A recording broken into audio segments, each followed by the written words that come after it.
Hello everyone, this is Taliesin McKnight. Thank you for joining me today. Today we will delve back into the Kabbalah and we will be looking at the idea of vessels of light.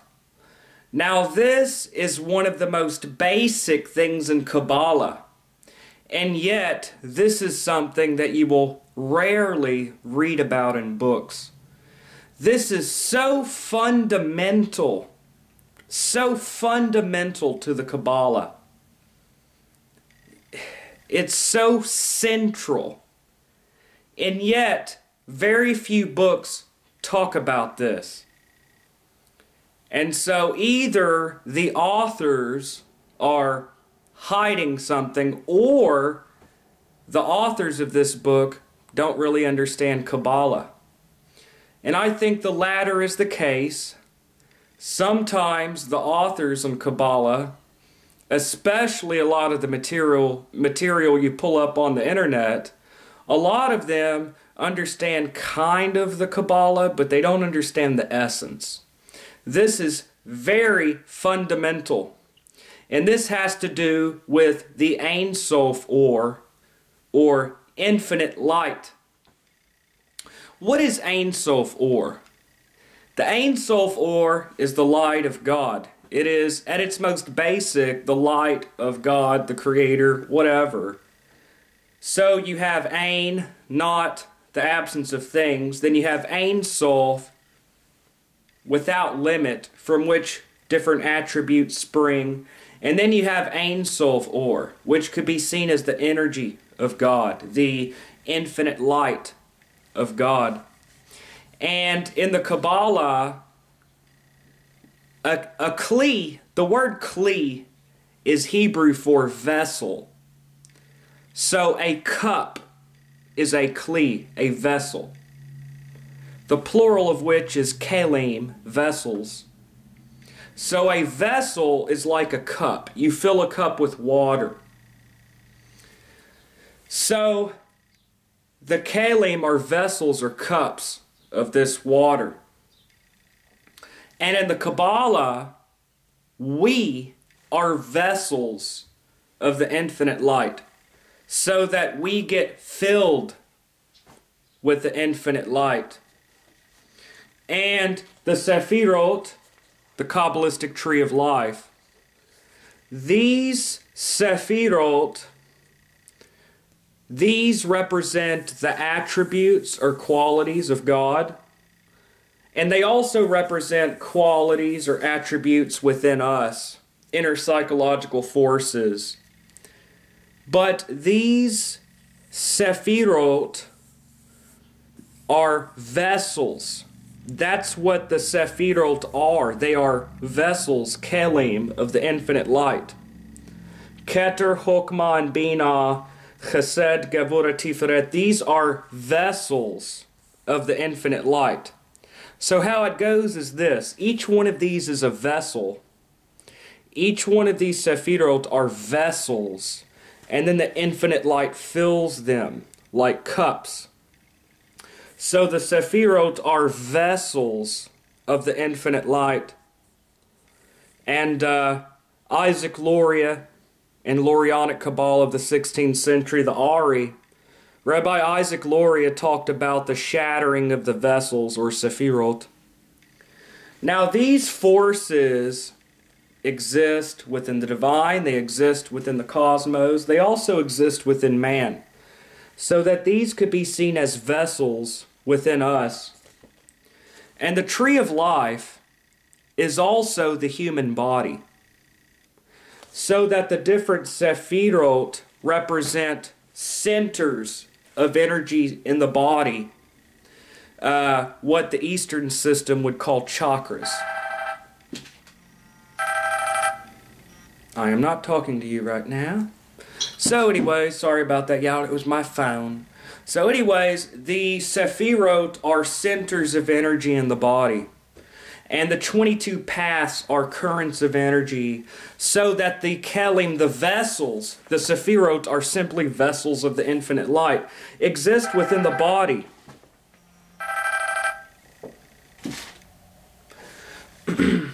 And so, these centers of light within us, we are a vessel. We are a kli, a vessel of the infinite light. And what the Kabbalah teaches you to do is to receive more of the infinite light. So I've got a Sharpie here.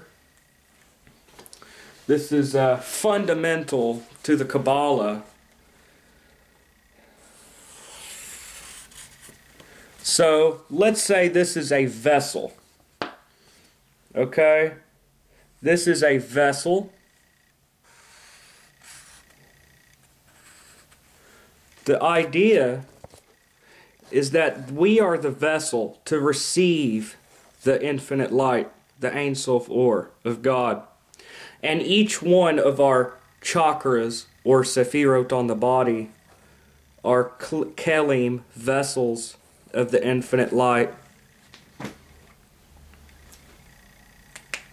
And below, in the description box, I will post a link to the Zohar, Bereshit, where it talks about the master's robe. Now in the Zohar, in this passage, it talks about how the righteous have an aura of light, a garment of light around them. So that if you meet a really holy man or a holy woman, a real holy person, sometimes they will have a certain charisma, a certain charm, a certain aura, a presence. When someone like this walks into the room, you could feel their presence. They are filled with the infinite light. Now, the Kabbalah is being practiced by people of many different religions. So that Kabbalah is being studied by Jews, by Christians. The Kabbalah has become a central part of the Western mystery tradition. It is a part of our popular occultism. Paganism, some of them use the Kabbalah. So that the Kabbalah is now being practiced by people of many different religions, many different backgrounds. You could be any religion and study the Kabbalah. So, let's say that you are a Hindu.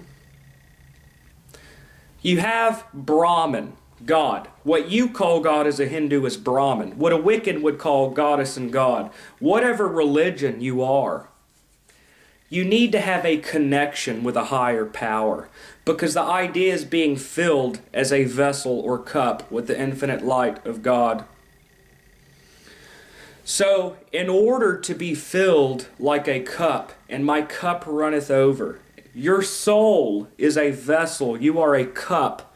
In order to be filled with the infinite light, the Ein Sof, or to be filled as a vessel with the presence of the divine, you need to have a connection with the divine. Mysticism is the union with God. It is being so close to God that you lose yourself in God. It is the complete fusion of man and God. Now, in order for this fusion to occur, you first have to have a relationship. You need to have a relationship with a higher power before you can be filled with its essence. Before you can be filled as a vessel with the presence of God. Before you could be filled as a vessel with the Spirit of God, you need to have a connection with God, especially before you can unite with it. In this way, many occultists, many students of the mysteries, they have all this book learning, and yet they don't have a relationship. They don't have a connection, a spiritual connection with the divine reality. You need to have a connection with the ultimate reality. Hakadosh Baruch Hu. By having a connection, you are being filled as a vessel. So having all this deep knowledge is like really developing your vessels and not filling them. And in this way, many of the religious people that go to church, many of those people in church, synagogue, Wiccan circle, whatever, many of those religious people, Hindu temple, whatever religion, those people that have a close contact with the divine, they are farther ahead than you are. They are farther ahead than I am. Because although they may not have any of this knowledge, they have a connection with the higher power. And they are filled as a vessel. So they are farther ahead than many of us are. We need to start at point A, a connection, before we move on to point B. It's like putting the cart before the horse, y'all. I know it sucks, but it is what it is. I know it sucks. It's like, damn, I have to start over? Some people may not agree, but that's my opinion. To merge with God, you need to have a connection. To be filled as a vessel, you need to have some kind of a spiritual connection with a higher power before you can be filled with its essence. So we are kelim, vessels of God. It's energy, infinite light. Now I am taking this a little deeper now. We have skimmed the surface. Now we're going a little deeper. Now what I want to say first is, how many books on Kabbalah mention this?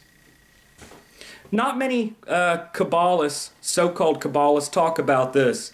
And this is fundamental. This is like the basics, being a vessel or kli. Anyways, so, now the 10 Sefirot are centers of energy in the body. In the Eastern system, they would call them chakras. So you have the crown chakra, all of that heart chakra, like they would say in Eastern mysticism. In the Kabbalah, they are the Sefirot, the Kelim, the vessels. So each of these Sefirot are simply vessels of the infinite light. That's all the Sefirot are, is cups, vessels holding the infinite light. If the tree of life is the human body, and the 10 Sefirot are spheres of energy in the body, centers of energy in the body, and the 22 paths on the Kabbalistic tree of life are the pathways or currents of energy in the body, then this means that our chakras, our vessels, hold this life energy, this life force, that the infinite light exists throughout all creation. And all of us have a sufficient amount of the light to maintain animal existence. In other words, we all have enough of this life force to keep the heart pumping, so to speak. What the Kabbalah teaches you to do is sort of plug into a generator. It is plugging into the current of energy so that you become filled. Now, if I do it all for me, it's all for me. As a cup, you can only get so full. But when you transcend your ego and begin caring about other people, when you forget your ego and focus on the betterment of humanity, then you don't just get full as a cup, because you're also bestowing. You are sending out energy. So that instead of getting a cup that could only get so full, infinite light could go through you because you are spreading that light out into the world. So instead of a cup, you become a circuit. So anyways, that is the vessels in the Kabbalah. And so we have the idea of the shattering of the vessels. Isaac Luria talked about the shattering of the Sefirot. How do the vessels shatter? This comes, for one thing, an imbalance. Each Sephira, or vessel, kli of the light, tried to take it all for themselves. So a balance between the forces of reason and emotion, male and female aspects of the psyche, a balance makes you able to receive more light. Now a shattering implies that somehow we are broken and we need to be repaired or fixed. And it's not just repairing tikkun of the self. It's tikkun olam, repairing the world. You need to transcend your ego and think about the betterment of humanity as a whole. Forgetting the ego. Losing your ego and realizing the oneness is central to Kabbalah, Jewish mysticism, and for those of other backgrounds that practice it. Another thing that broke the vessels is because of ego, trying to receive all for themselves. They couldn't receive the light and shattered. But by bestowal, giving to others, you become a current. And bringing this to the Western Hermetic magical Kabbalah, the middle pillar ritual that you have in the Golden Dawn, Ehyeh, Keter at the crown, bring the light down to the throat area. Yod He Vav He Elohim, down to the solar plexus, Tiferet. Yod He Vav He Alo Avadot, down to the sacral chakra. Shaddai El Chai. The middle pillar ritual of S.L. McGregor Mathers and the Hermetic Order of the Golden Dawn. The middle pillar ritual is nothing more than bringing down infinite light to fill the vessels, which are the Sephirot. So we need to be vessels of the infinite light. Our soul is a cup, a vessel of the light.